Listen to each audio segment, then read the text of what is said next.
There's a specific place of blessing I am sharing with you.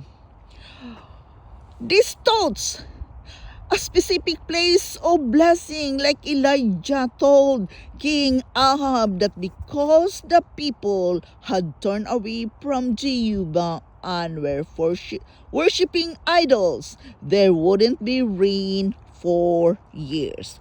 When God tells you to do something, don't reason it out, don't ask friends, or don't come up with alternative. Just do it.